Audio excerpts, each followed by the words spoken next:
मोहतरम ख़वातीन व हज़रात, अस्सलाम वालेकुम। मैं उम्मीद करता हूँ कि आप और आपके घर वाले खैरियत से होंगे और हम आपको जो फ़ॉरेन पॉलिसी ऑफ पाकिस्तान की तारीख़ है वो एक तरतीब से पढ़ा रहे हैं।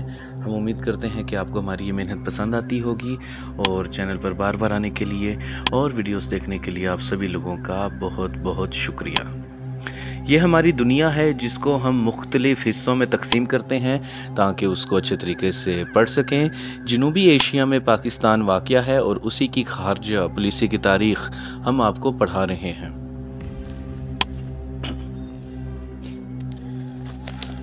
ऑपरेशन जिब्राल्टर एक मिलिट्री ऑपरेशन का नाम है जो कि पाकिस्तान आर्मी ने 1965 के अगस्त के महीने में कश्मीर में किया था।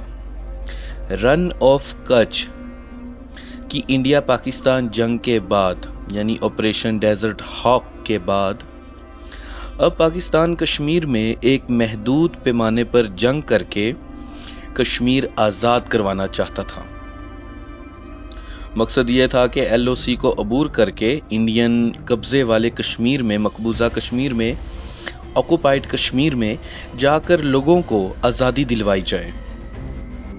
और सोच ये थी कि सोच ये थी कि कश्मीरी लोग जो कि इंडिया के जुल्म की वजह से तंग हैं वो पाकिस्तान का साथ देंगे। इस तरह कश्मीर आज़ाद हो जाएगा और जो इंडिया का जुल्म है, बर्बरियत है, वहाँ के लोगों को शक की बिना पर उठा लिया जाता है, औरतों को औरत नहीं समझा जाता, घरों को घर नहीं समझा जाता, आज भी सिर्फ वहाँ पर इसलिए घर गिराए जा रहे हैं कि भाई वो मुसलमान हैं। तो इस तरह पाकिस्तान ने सोचा कि हम जाएंगे, कश्मीरी लोग हमारी मदद करेंगे, इस तरह कश्मीर आज़ाद हो जाएगा या इंडिया पाकिस्तान और कश्मीर की शराइत मान लेगा। तारिक बिन ज़ियाद जब स्पेन उंदलस फतह करने गए थे तो इब्रियन पेनिसविला में जिब्राल्टर के मकाम पर कश्ती उतारी थी, तो उस निस्बत से इस मिलिट्री को ऑपरेशन जिब्राल्टर का नाम दिया गया था। अफ्रीका और यूरोप के दरमियान मेडिटेरियन सी है, उसमें वो मकाम जहाँ पर अफ्रीका और यूरोप बिल्कुल एक दूसरे के करीब आ जाते हैं as compare to other areas, तो वो स्पेन और मराकश के पास एक समुद्री हिस्सा है। तो वहाँ से जाएं और स्पेन में उतरें तो उस मकाम को जिब्राल्टर कहते हैं। पाकिस्तान आर्मी मकामी लोकल पीपल के रूप में आज़ाद कश्मीर से मकबूजा कश्मीर में गए। कश्मीर और जम्मू में मुस्लिम अक्सरियत आबाद है तो आर्मी को लगा कि मकामी लोग उनकी मदद करेंगे, लेकिन मुकद्दर में कुछ और ही लिखा था। इंडियन आर्मी को जब पता चला तो पाकिस्तान आर्मी कुछ ज़्यादा आगे ना बढ़ सकी। ऑपरेशन डेजर्ट हॉक के मुकम्मल और कामयाब होने के बाद अगस्त 1965 में ऑपरेशन जिब्राल्टर किया गया था।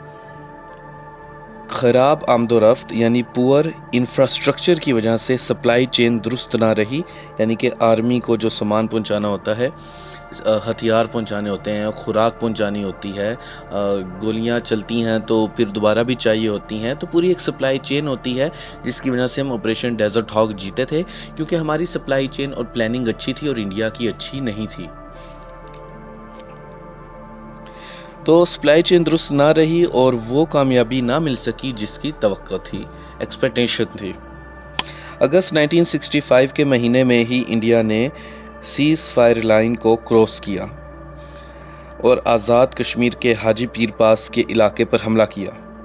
ऑपरेशन जिब्राल्टर के शुरू में पाकिस्तान आर्मी काफ़ी कामयाब रही, मगर सप्लाई चेन के मसले की वजह से आगे ना बढ़ सकी। शुरू में वो आगे भी बढ़े, उन्होंने इलाकों पर कब्ज़ा भी किया, आगे स्टेप बाय स्टेप बढ़ते, लेकिन अचानक रुक गए।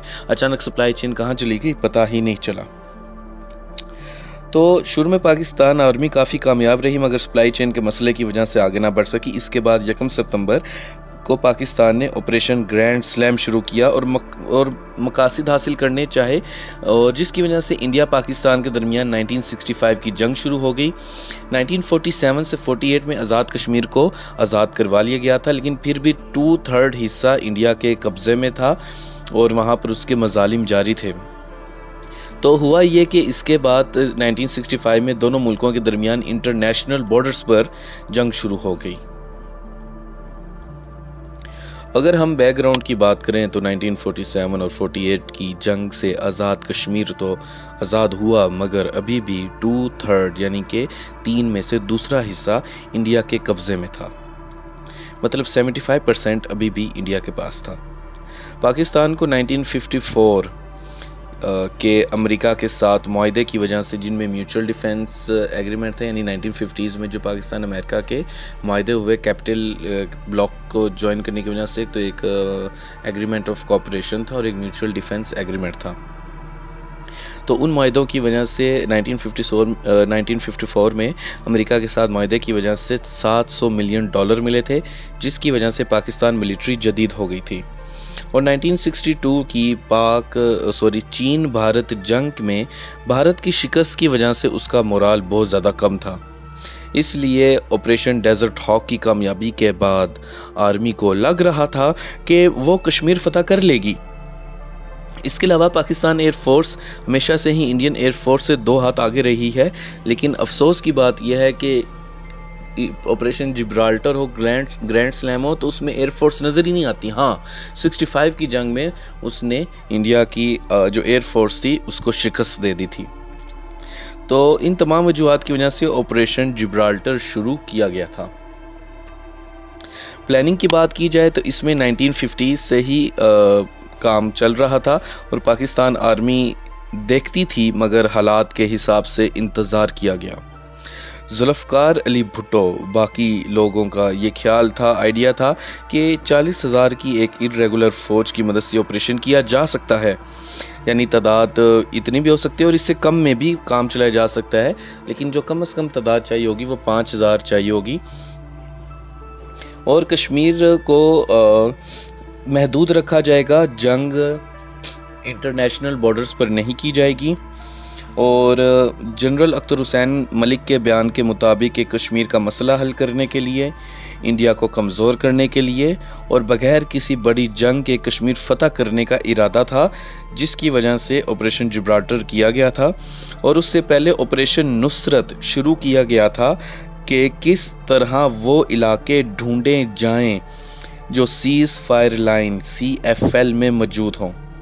लाइन ऑफ कंट्रोल का ही पुराना नाम है। यानी कि ऑपरेशन नुसरत ये था कि वो रास्ते ढूंढे जाएं, कि वो इलाके देखे जाएं, वो एरियाज़ देखे जाएं जहां से आसानी से मकबूजा कश्मीर में जाया जा सकता है और ऑपरेशन किया जा सकता है। पाकिस्तान की माइनॉरिटी मज़हब कादियानी से ताल्लुक़ रखने वाले मेजर अख्तर हुसैन मलिक दूसरी जंग अज़ीम भी लड़ चुके थे और बहुत काबिल ऑफिसर थे। अगर हर इंसान को हक है कि वो चाहे किसी भी मज़हब को फॉलो करे, मज़हब में कोई ज़बरदस्ती नहीं है, चाहे हिंदू हो, ईसाई हो, कादियानी हो, हर कोई पाकिस्तान में बतौर माइनॉरिटी ज़िंदा रहने का हक रखते हैं। एग्जीक्यूशन की बात की जाए तो सदर अयूब खान को बताने के बाद अगस्त में ऑपरेशन शुरू हुआ था और आज़ाद कश्मीर रेजिमेंट को पहले आज़ाद कश्मीर रेगुलर फोर्स कहते थे। तो उन्होंने सीज़ फायर लाइन को क्रॉस करना शुरू कर दिया। सीज़ फायर लाइन के इलाकों के नाम पीर पंजाल रेंज, गुलमार्ग, उरी और बारामूला हैं। तो इरादा ये था कि आर्मी सिविलियन को अपने साथ मिलाकर आज़ादी हासिल करेगी। तो इंडिया कहता है कि 30 से 40 हज़ार पाकिस्तानी आए थे, जबकि पाकिस्तान कहता है कि जो मुजाहिदीन गए थे उनकी तादाद 5 से 7 हज़ार से ज़्यादा ना थी, कि इंडिया मामले को एग्जैजरेट कर रहा है और बस ये बताने की कोशिश कर रहा है कि उसने किस तरह से 30 से 40 हज़ार मुजाहिदीन को रोका था, जबकि ऐसी कोई बात नहीं है। मुश्किल से 5 से 7 हज़ार अफराद थे जो गए थे। डिवीज़न 12 के कमांडर अख्तर हुसैन मलिक इस ऑपरेशन की सरबराही कर रहे थे। उस फोर्स को 10 हिस्सों में तकसीम किया गया था और हर फोर्स का एक नाम रखा गया था। हर फोर्स का नाम ज़्यादातर मुसलमान हुक्मरानों के नाम पर था, मां सिवाय सिकंदर के, जो कि यूनानी नाम है और यूनानी हुक्मरान है। और जैसा कि हम आपको बता चुके हैं कि तारिक बिन ज़ियाद की निस्बत से इस ऑपरेशन का नाम जिब्राल्टर रखा गया था। इरादा ये था कि मकामी लोगों को जहाद के लिए तैयार किया जाए और गुरिल्ला जंग की मदद से मामलात हल किए जाएं। गुरिल्ला जंग का मतलब ये होता है कि अचानक हमला किया, छुप गए। एक छोटा सा ग्रुप बड़ी आर्मी पर हमला करता है, छुप जाता है, फिर ज़ाहिर होता है, फिर हमला करता है, फिर भाग जाता है, छुप जाता है, और इस तरह वो कम से कम रिसोर्सेज में अपने से ज़्यादा बड़े मुल्क को या ताकत को काफ़ी ज़्यादा नुकसान पहुँचाता है।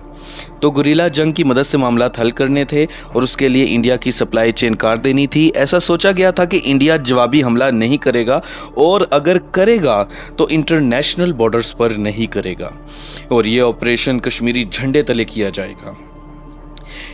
जो हमारे पास 9 फोर्सेस थी उनमें से सिर्फ एक को कामयाबी हुई, जिसकी सरबराही मेजर मलिक मुनव्वर खान कर रहे थे।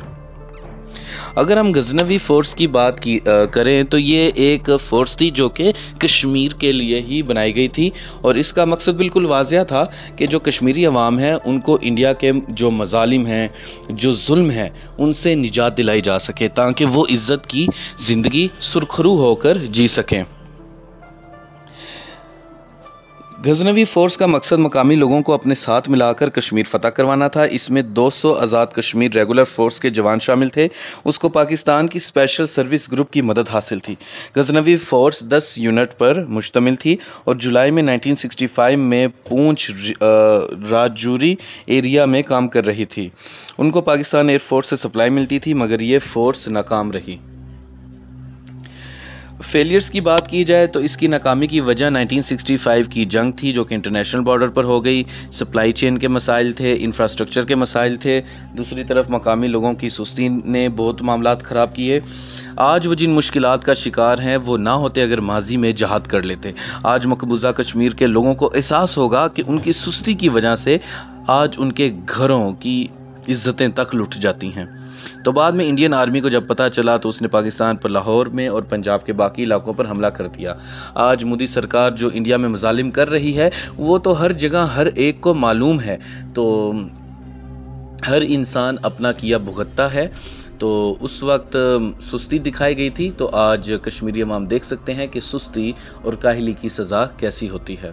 खैर, लेकिन आज भी हम उनके साथ हैं और आज भी हम अपने कश्मीरी बहन भाइयों के लिए जान तक देने के लिए तैयार हैं। तो हम उम्मीद करते हैं कि आपको हमारी ये मेहनत पसंद आती होगी। चैनल पर बार बार आने के लिए, वीडियोस देखने के लिए बहुत बहुत शुक्रिया। आप साथ साथ अपने नोट्स भी बना रहे होंगे, और हम उम्मीद करते हैं कि आपको हमारी ये काविश, ये मेहनत, ये जुस्तजू पसंद आती होगी। चैनल पर बार बार आने के लिए और वीडियोस देखने के लिए आप सभी लोगों का बहुत बहुत शुक्रिया। अल्लाह हाफिज़।